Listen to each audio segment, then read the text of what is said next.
Señoras y señores, qué gusto saludarlos. Bienvenidos a un programa más de Voces de un Diálogo, siempre con los temas que generan impacto en el país. Y no hay duda que en este mes de enero, el tema de las reformas a la ley electoral, la aprobación de una nueva ley electoral o lo que decidan los políticos, es un tema importantísimo porque ahí se está jugando la democracia, porque ahí se están jugando nuevas reglas que permitan mayor transparencia en los procesos electorales. En los últimos años, en los últimos gobiernos, óigame, no ha habido legitimidad. Terminan los del partido contrario o los partidos contrarios denunciando fraudes. No reconocen de la noche a la mañana o en el momento a los presidentes que supuestamente han sido electos democráticamente. Así que se está jugando mucho el país, quieran o no quieran. Se está jugando mucho el país en el tema de la democracia y el pueblo se está jugando mucho con estas decisiones que son políticas, porque el epicentro de estas informaciones, por supuesto, que es el Congreso Nacional de la República. Ahí ya hay varios cabildeos, varios acuerdos preliminares, pero durante esta semana se va a conocer en detalle qué es lo que van a acordar. Para profundizar sobre este tema, nos acompaña un distinguido invitado, magistrado del Tribunal Supremo Electoral, el abogado Marco Ramiro Lobo. Qué gusto saludarlo, abogado, ¿cómo está? Muchas gracias, Alan. Feliz año, un placer. Gracias igual y un saludo a todos los televidentes, deseándole feliz año y que empecemos bien el año con este tema de las reformas electorales, porque creo que eso va a ser muy importante de cara al futuro de los procesos electorales, de la paz, de la tranquilidad de nuestro pueblo. Y para empezar bien, como usted dice, ¿de qué elementos tenemos que contar como ciudadanía, como clase política, para poder estructurar una buena ley o una buena reforma? Bueno, hay que establecer que deben haber dos tipos de reformas, unas electorales en la Constitución de la República, que son las que urgen en este momento y que deben estar seguramente antes de el 25 de enero, que es la fecha en la que clausura esta legislatura que estamos en este momento. Ahí deben aprobarse las reformas electorales de tipo constitucional. Sí. Luego vendrán las otras reformas, que es justamente las que deben consignarse en la ley electoral. Y aquí prácticamente estamos hablando de una nueva ley electoral, que es la que debe regir los futuros procesos electorales en nuestro país. Una nueva ley, no reformas. A su criterio debe ser una nueva ley y no reformas. Sí, a mi criterio debe ser una nueva ley, no reformas. ¿Por qué? Bueno, esta ley fue concebida en un esquema bipartidista, donde dos partidos hegemónicos tenían el control, se alternaban el poder, pero el mapa político electoral en nuestro país ha cambiado totalmente. Y usted ve cómo después del golpe de Estado del año 2009 pasamos de un esquema bipartidista a un esquema, diría yo, multipartidista. Incluso usted vio como en las elecciones de 2013, que fueron complicadas también, como usted muy bien lo dijo, las últimas tres elecciones han sido seriamente cuestionadas. Surgió el partido de Salvador Narrala, el partido anticorrupción, surgió Libre, surgió el FAPER, el partido del general Romeo Vázquez Velázquez, Alianza Patriótica. Entonces pasamos a un esquema más amplio.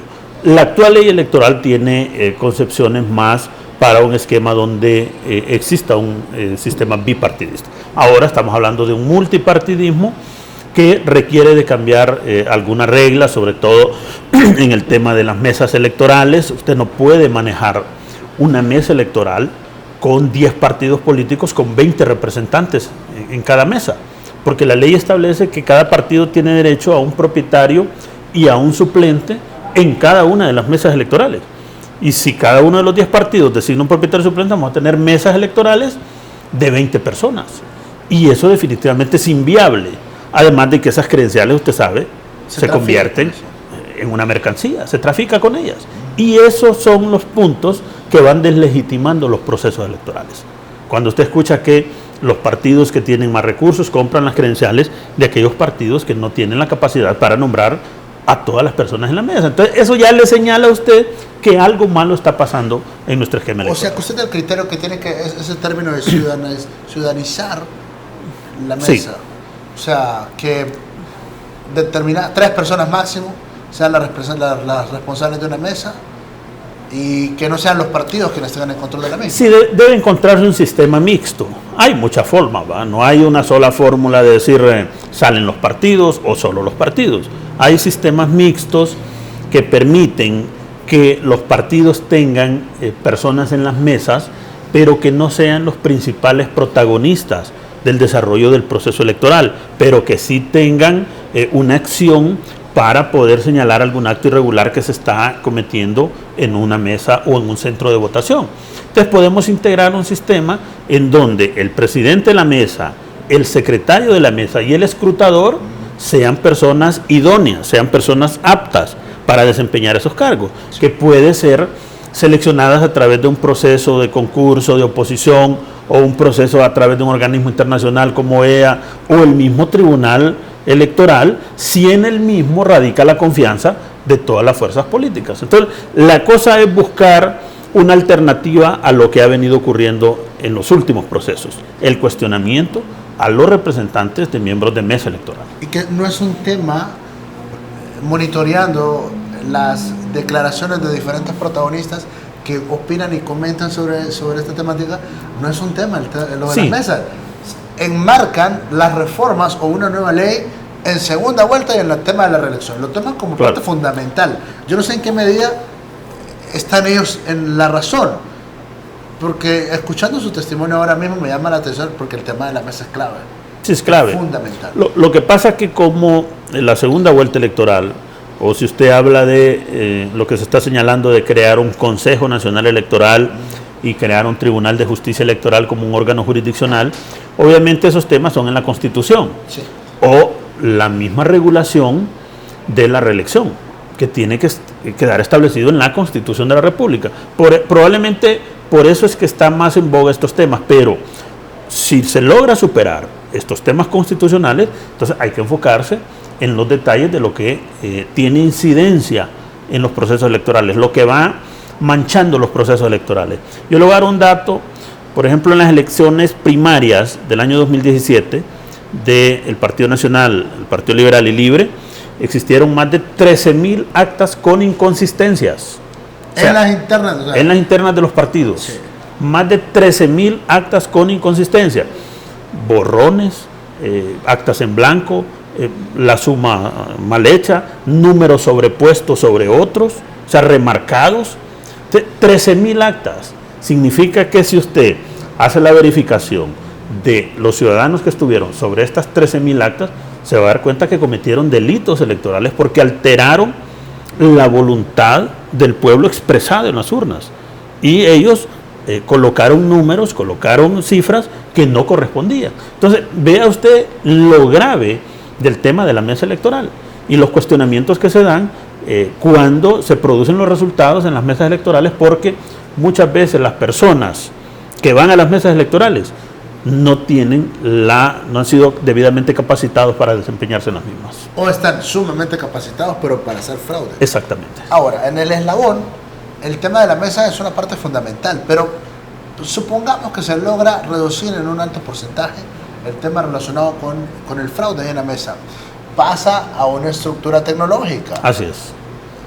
Un eslabón duro, que es transparentar las mesas. Sí. Pero ahora pasar a otro eslabón Sí. durísimo, que es la computadora. ¿Qué mecanismos tecnológicos visualiza usted? Debería, ya que usted conoce perfectamente bien, usted ha hecho denuncias muy serias en el pasado de ese sistema, que le ha costado a los hondureñitos millones y millones Sí. para tanta duda. Ahí este señor, bueno, no convenció a los hondureños, se va a convencer a los de la OEA de que no hubo ningún problema. Teodoro Del.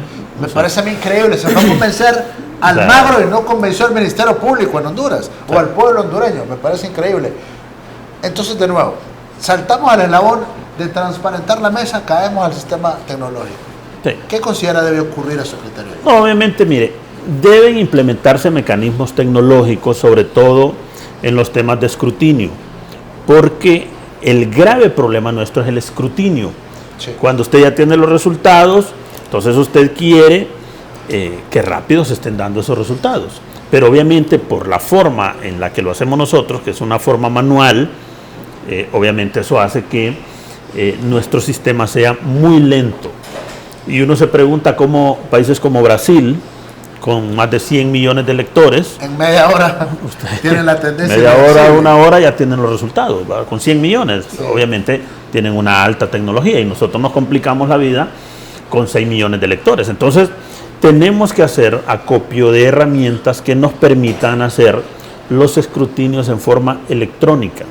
Mira, hay sistemas muy interesantes, incluso hay mecanismos a través de los escáneres que automáticamente van haciendo el escrutinio.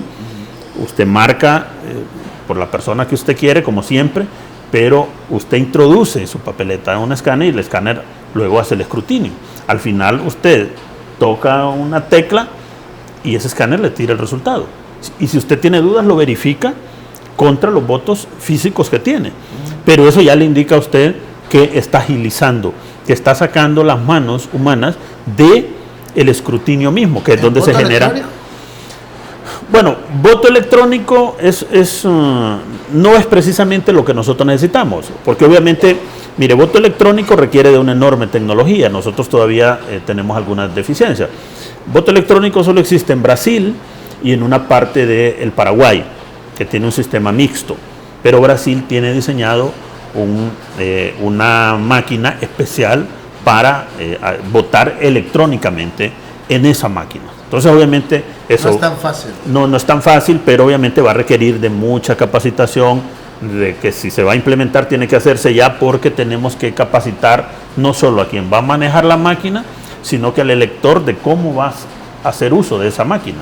Entonces, probablemente porque Brasil lo ha venido practicando repetidamente, tiene éxito, pero seguramente en los primeros procesos tuvieron alguna dificultad y nosotros ya no estamos para tener dificultad en ningún proceso más. Entonces, tenemos que implementar un sistema mixto que nos permita que el ciudadano vote como siempre lo ha hecho, en una papeleta, pero que existan herramientas tecnológicas que nos agilicen el escrutinio. Imagínese Francisco Morazán, estar buscando esas 23 marcas en 270 fotografías.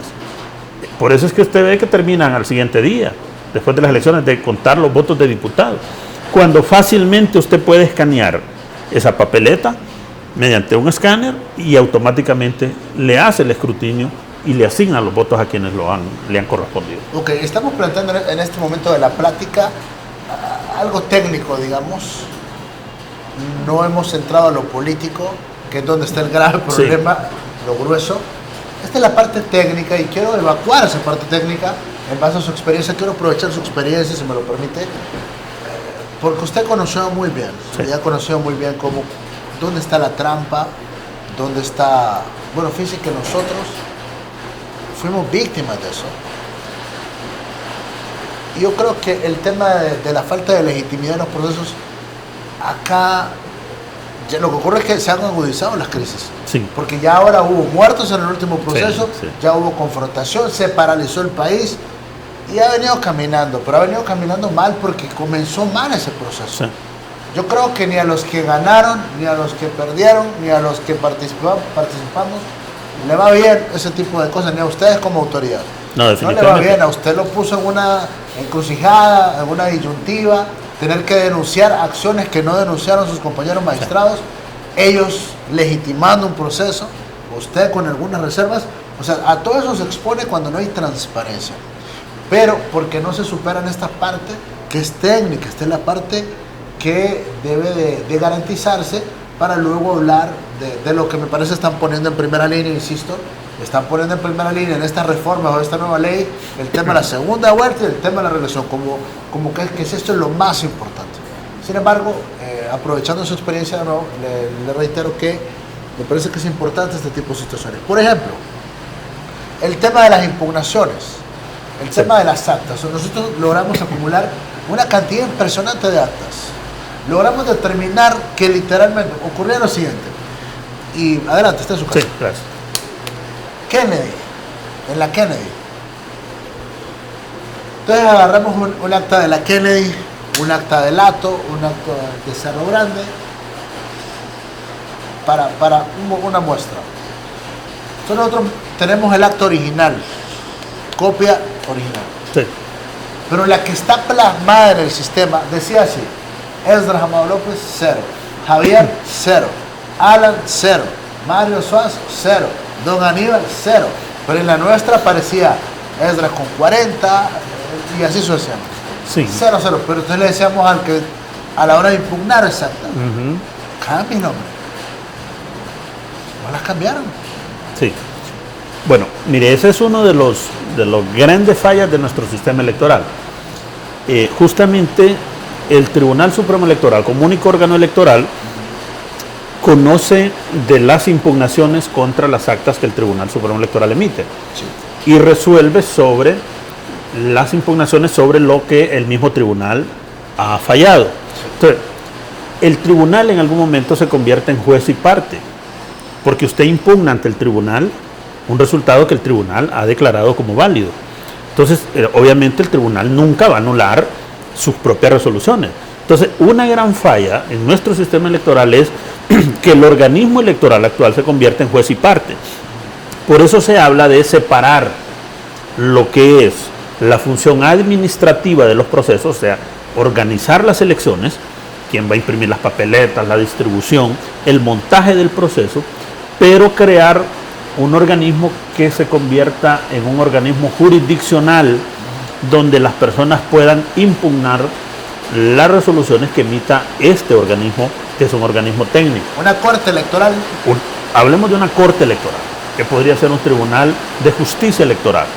Entonces, si usted separa estas dos, va a tener usted la garantía que usted va a recurrir ante esta instancia, que es una instancia jurisdiccional donde quienes la integren necesariamente tienen que tener los mismos requisitos para ser magistrados de la Corte Suprema de Justicia, porque lo que van a hacer es aplicar estricto derecho a los casos concretos. Porque ahora usted impugna, Alan Fiallo fue candidato, el tribunal dio un resultado, como usted dice, donde aparecía 0, en sus actas decía 40, 50, 20, usted impugna ante el mismo organismo electoral, ante el organismo electoral simplemente desestima su impugnación, porque va a tomar como válido ese dato que tiene.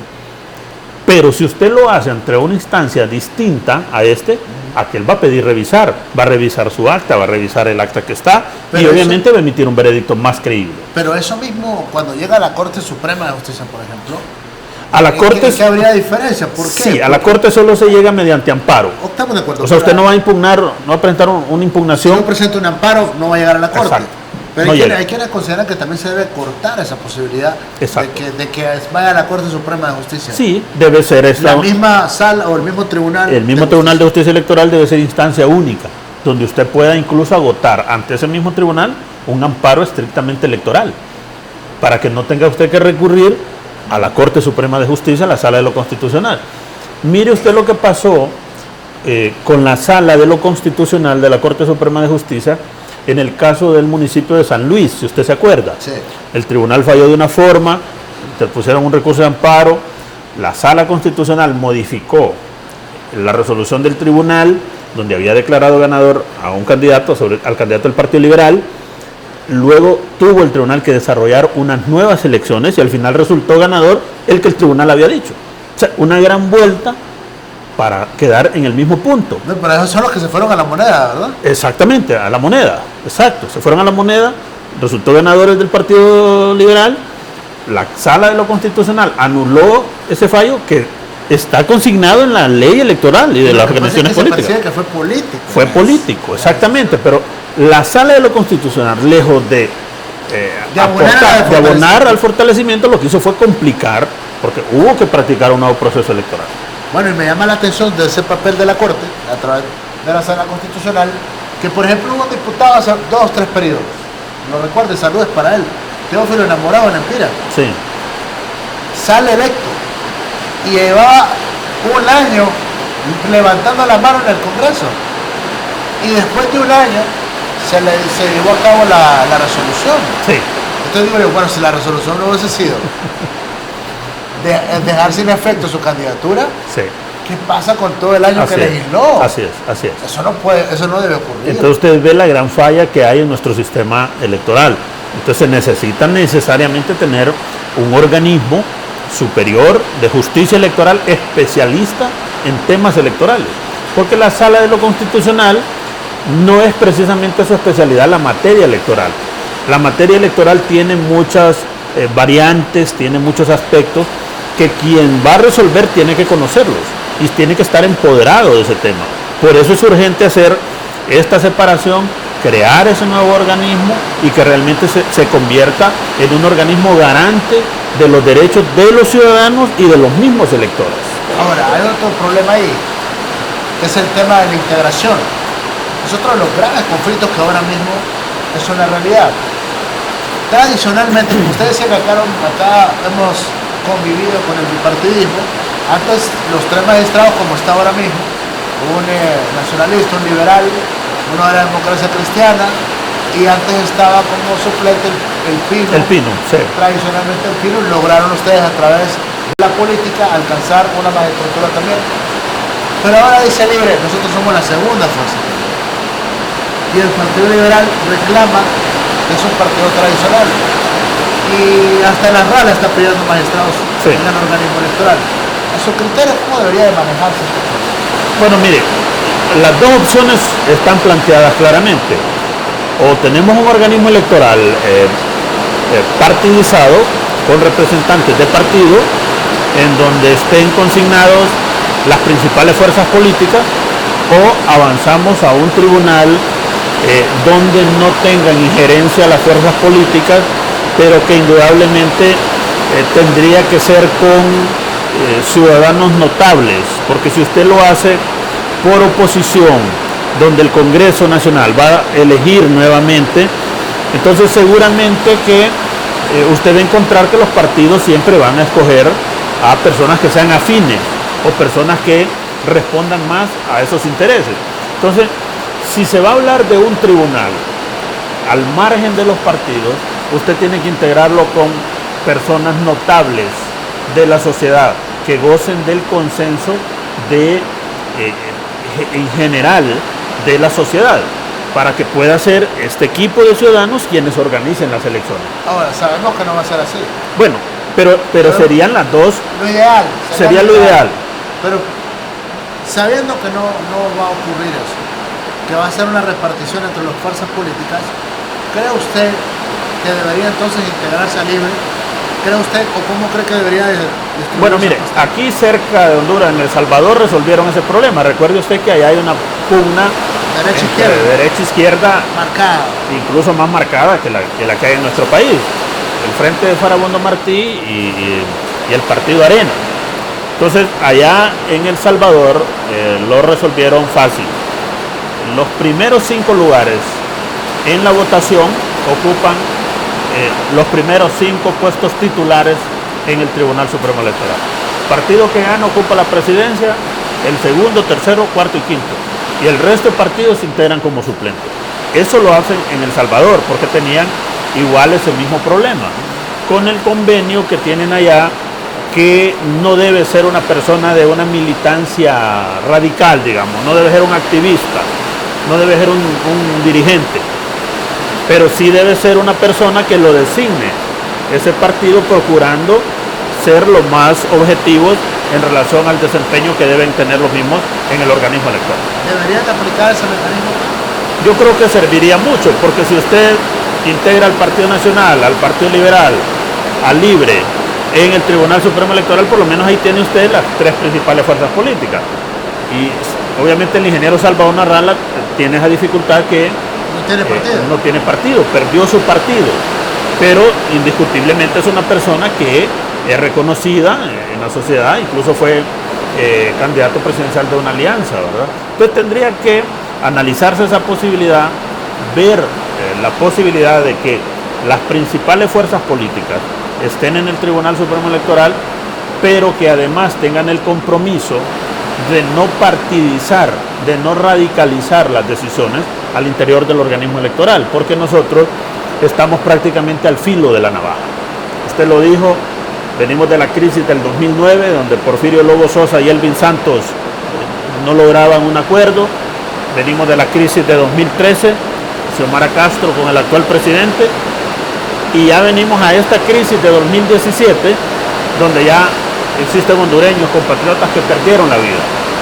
Hubo paralización del país, hubo quema de edificios, hubo una situación sumamente compleja. Entonces, seguramente el próximo proceso electoral del 2021, si no se toman las medidas adecuadas, vamos a avanzar probablemente a situaciones insospechadas de intranquilidad en nuestro país que al final repercuten directamente en la economía de nuestro país. Usted lo puede ver en este momento, la recesión económica del año 2018, producto de la crisis política que se extendió. Entonces, seguramente tenemos que tomar las medidas adecuadas, las medidas necesarias para que no se vaya a generar ese tipo de situaciones en las futuras elecciones. Ahora, acá va a haber la disputa por el magistrado. Sí. Porque Mel y compañía del criterio que teniendo un magistrado adentro se pueden evitar muchas cosas. Sí. Usted tiene ya la experiencia. ¿Sirve o no sirve tener un magistrado adentro? No, obviamente. Bajo este esquema, mire, yo le voy a decir algo. Este tribunal, del que yo soy miembro en este momento, su principal problema es que es un tribunal no equilibrado. Este tribunal está desequilibrado en favor del partido de gobierno. Está totalmente inclinado en favor de una de las posturas.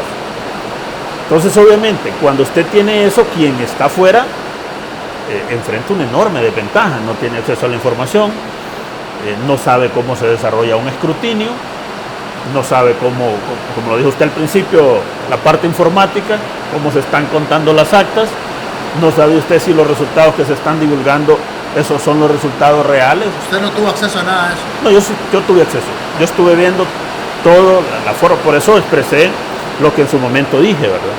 Porque yo estuve en el centro de cómputo, observando cómo se estaba desarrollando el proceso, cómo se había marcado una tendencia, cómo la tendencia seguía incrementándose y obviamente los técnicos del tribunal fueron justamente los que dijeron que ese resultado que se estaba dando en ese momento era irreversible, que fue justamente lo que a mí me lo expresaron ellos, ¿va? Entonces, pero quien no está ahí, el partido que no está ahí obviamente no sabe qué es lo que está ocurriendo. Usted mismo como candidato que representaba una fuerza política que no estaba dentro del tribunal, usted no sabía sus resultados, si bueno, esos eran o no eran. Si ni siquiera, bueno, usted sabe, tenía información, pero su capacidad de maniobra era limitada también. Exactamente, totalmente. Por eso le preguntaba yo si el integrar el tribunal en qué medida le va a dar fuerza, le va a dar capacidad, porque es que yo lo que presumo que al exigir la participación en el tribunal es estar adentro, sí, para pelear. Sí, para pelear. Para ver quién hace menos. En este esquema, así como está este esquema, obviamente hay que estar adentro. Hay que estar adentro. Así como está el esquema. Si se modifica el esquema en que se desarrollan las elecciones en nuestro país, probablemente basta tener personas honorables en el organismo electoral. Sería suficiente para tener la credibilidad y la confianza de que lo que se está haciendo es lo correcto.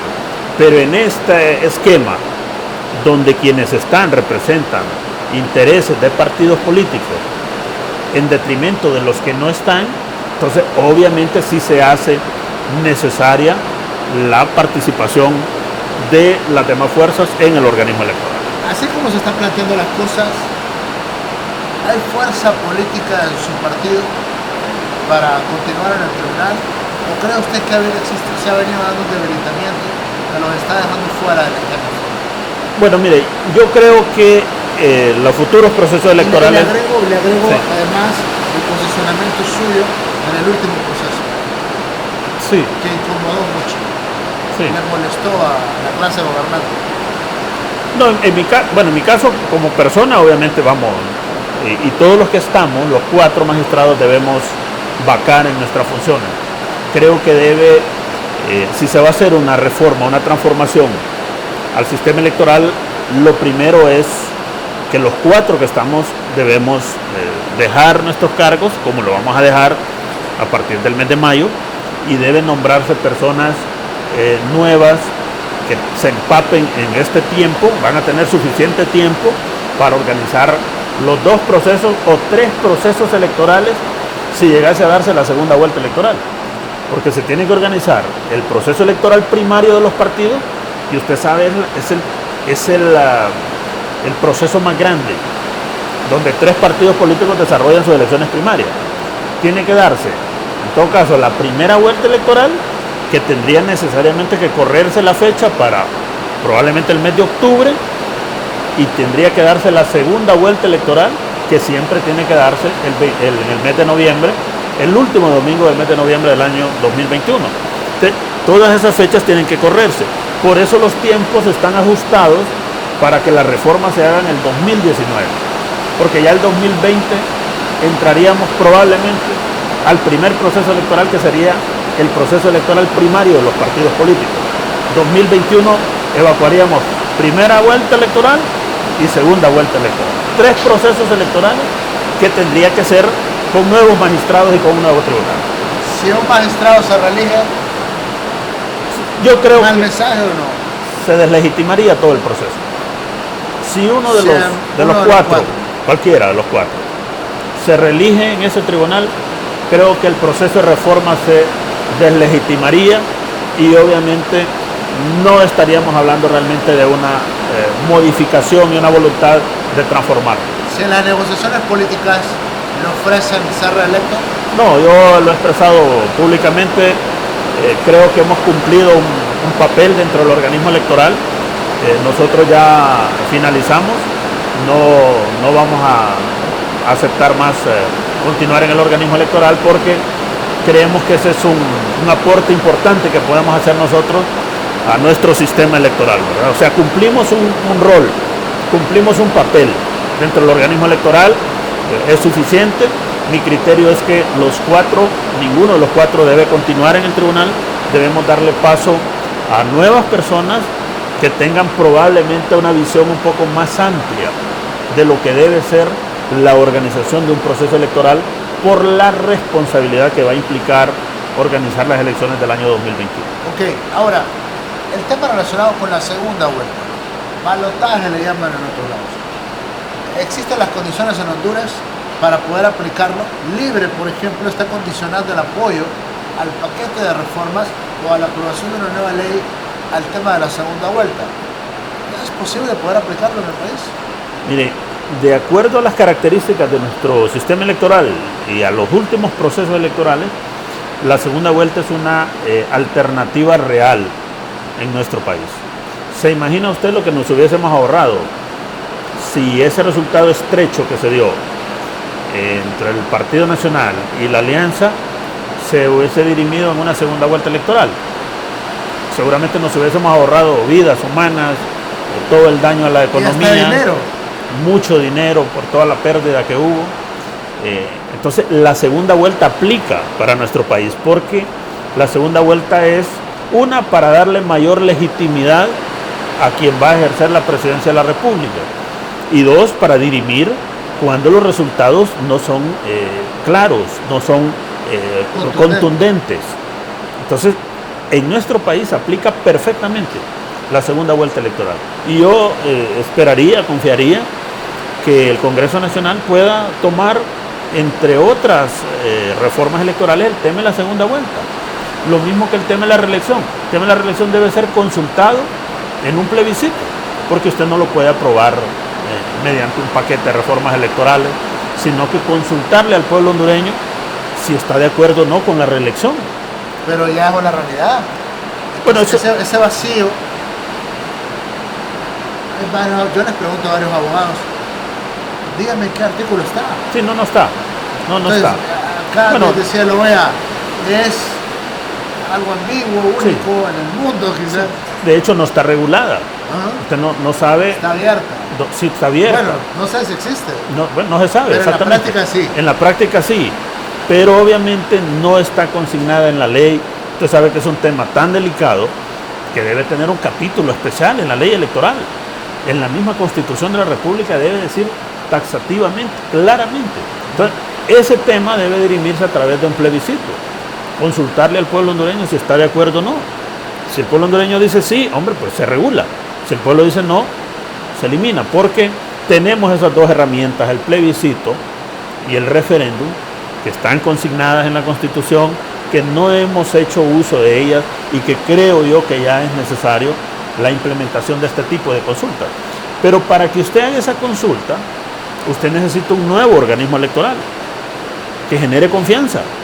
en la sociedad en general, en el pueblo en general y en los mismos partidos políticos, para que sea ese nuevo organismo electoral quien impulse este tipo de consultas que deben darse. Bueno, sí, entiendo que porque otra consulta que tenía para usted era el tema de la Organización de los Estados Americanos. Y usted paso que le costó dinero a los hondureños. Ahora, cuando entiendo que los expresidentes del Tribunal Supremo Electoral acordaron enviar también una propuesta, un aporte, pero bueno, se optó por pagarle una buena cantidad de millones de lempiras a un equipo de la Organización de los Estados Americanos. ¿Ya ha tenido la oportunidad de darle un vistazo a esa propuesta de la OEA? Sí, hemos visto nada más algunos de los aspectos que ellos han planteado. No están planteando la OEA la segunda vuelta electoral.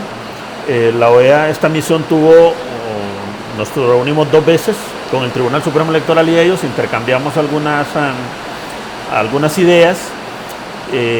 Desde mi punto de vista no era necesario, ¿verdad? Es más, el tribunal, debo decirle, está trabajando una nueva ley electoral que la tendremos tal vez en un 95%, faltará nada más afinar algunos detalles, que también esta nueva ley electoral va a servir como herramienta para el Congreso Nacional, para lo que debe ser una futura ley electoral, ¿verdad? Y sí se modifican algunas cosas sustancialmente, ¿verdad? Obviamente en estos meses que quedan el tribunal la va a finalizar, pero en resumen es casi parte de lo que la OEA está planteando. Pues nosotros ya lo teníamos adelantado, ya estaba trabajado. Al final usted va a ver que el documento de la OEA va a servir nada más como un documento meramente ilustrativo, porque los temas ya están claramente planteados. Crear el Consejo Nacional Electoral, crear el Tribunal de Justicia Electoral y la segunda vuelta y la regulación de la reelección. Son 4 temas. Usted no necesitaba traer expertos para que le señalaran 4 temas que son de conocimiento nacional. De hecho, cuando leemos la parte de la reelección, son muy ambiguos. Sí. No se meten. No se meten. Y la catalogan de una forma muy particular. Dice, este es un gobierno que en la práctica está ejerciendo una reelección que no existe. O sea, ellos mismos quedan en las nubes con el tema de la reelección. Y la participación de la Organización de Estados Americanos en el proceso electoral fue, diría yo, también muy importante en ese momento, porque OEA planteó al tribunal que en sus resultados era diferente al que el tribunal estaba dando. O sea, la OEA dijo, incluso en sus recomendaciones, es que se repitieran las elecciones del año 2017. Y pues cambiaron. Sí. No entiendo. Por un voto lo cambiaron, es que están leyendo el Magro. Sí, exactamente. A propósito de reelección. Sí, a propósito de reelección, pero ellos dijeron que porque no había certeza de quién había ganado las elecciones, entonces ellos pidieron que se repitieran las elecciones en aquel momento. Luego ya la posición cambió, obviamente producto justamente del mismo tema de la reelección, en donde están los intereses del presidente Almagro. ¿Cómo visualiza este debate en el Congreso? Usted que tiene acceso también a un compañero de bancada en el legislativo, ¿qué percibe usted? ¿Ya ha formado parte ustedes de negociaciones?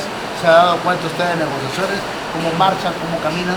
Bueno, mire, hemos estado al margen, obviamente, por lo que hemos estado concentrados en el trabajo en el tribunal sobre la nueva ley, pero yo creo que seguramente en el Congreso serán muy intensos los cabildeos. Creo yo que se están jugando aspectos muy importantes, aspectos trascendentales para la estabilidad y la tranquilidad del pueblo hondureño, los diputados. Creo que deben tener la mayor apertura y no verlo como temas de partido. Yo hoy escuchaba a alguien decir, bueno, mire, la segunda vuelta en este momento se ve como una desventaja para una de las fuerzas, pero usted sabe que la actividad política es muy cambiante y puede hacer que esa desventaja luego sea una ventaja. Y si estos temas le generan estabilidad y le van a generar tranquilidad al pueblo hondureño, yo creo que es el momento de despojarse de los colores, de ver la parte más importante, que es la paz en la que debe vivir el pueblo hondureño, y aprobar todo este paquete de reformas de tal forma que quienes somos o autoridades electorales o aspirantes a un cargo de elección popular o simples votantes, sintamos la confianza y sintamos la tranquilidad de que los procesos electorales en nuestro país van a ser transparentes, van a ser creíbles, van a ser aceptados. Si usted ve antes los resultados electorales en nuestro país, 9, 10 de la noche, quien perdía las elecciones estaba aceptando. Yo recuerdo la última elección antes de 2009. No, la última que no hubo. Fue cuando ganó el presidente Zelaya, ¿verdad? El 2005. No, pero lo reconoció. Sí, Pepe lo reconoció. No, pero un mes después. Sí, un mes después, exactamente. Mire, yo creo que la última... Desde ahí ya el sistema mostraba ya alguna falla. Creo que fue la de Maduro. Sí, la del poder Pineda Ponce. Sí, que Pineda Ponce se entregó. Sí, exactamente. Sí, pero la última blandita, diría yo. Sí, la última blandita, ¿va? Entonces, debemos retornar a ese esquema, donde todos tengan la certeza y la seguridad. Yo estuve de observador en las elecciones de Colombia y a mí me sorprendió que, y ahí había una confrontación. Derecha-izquierda. Candidato Petro de la izquierda con el actual presidente Duque. Y a mí me sorprendió que 2 horas después, el candidato Petro en una concentración aceptó los resultados como un hecho real, como un hecho verídico, y obviamente aceptó su derrota. Entonces, uno ve impactante aún México. México. Porque en México era derrocar 100 años de historia política de la derecha, era derrocar un emporio económico en contra de López Obrador y ganó. Ganó. Ya le habían robado 2. Sí. Pero así es que eso también hay que entenderlo.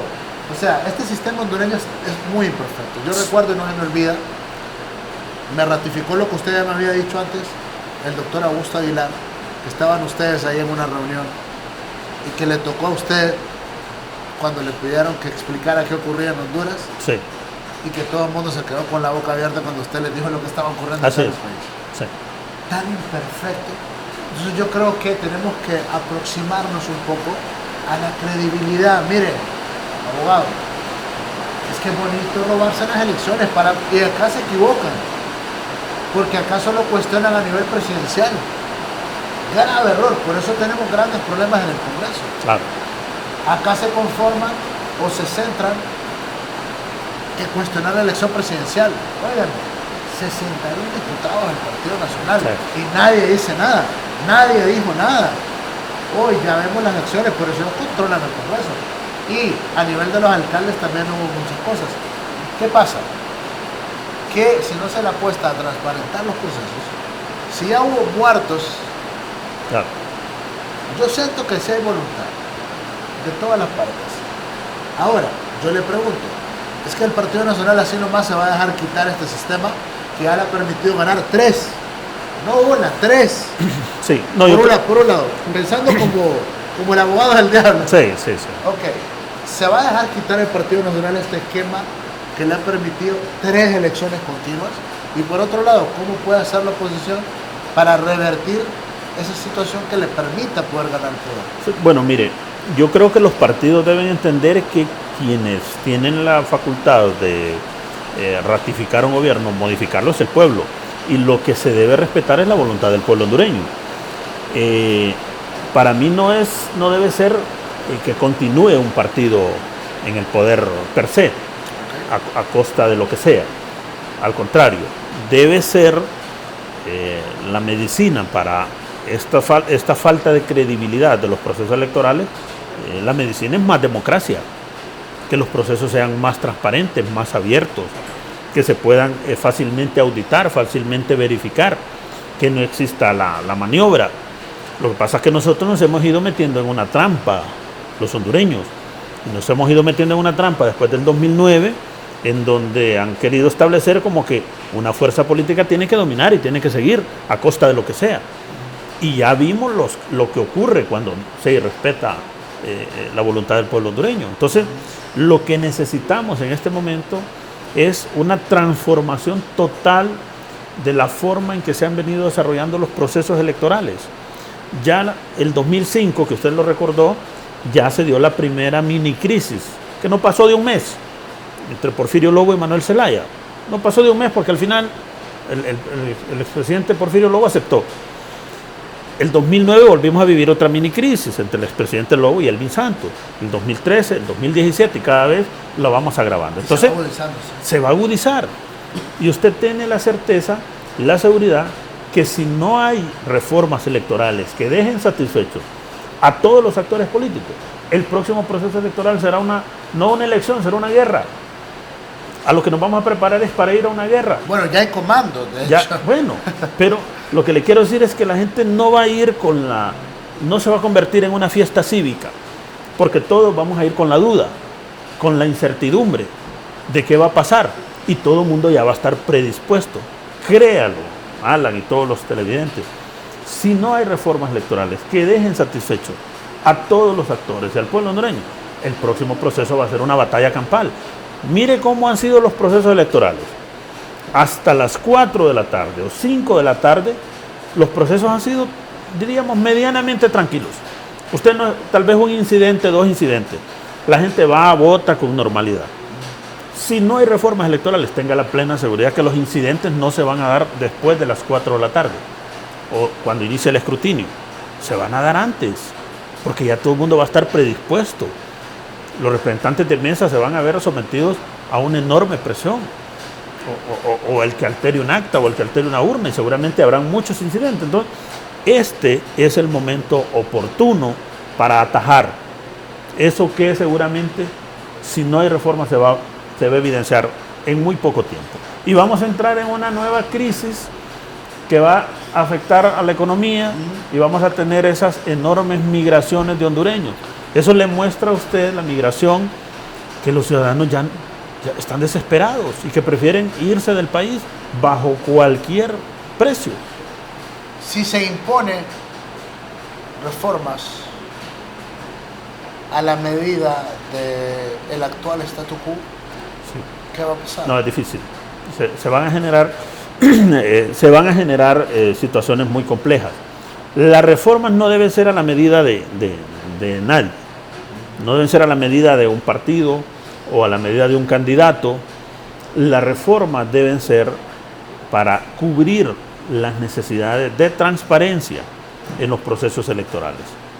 Que quienes dirijan el proceso electoral, que en todo caso el tribunal se convierte en el árbitro, sea una persona imparcial, sea una persona que garantice para todos las mismas reglas, las mismas condiciones de participación.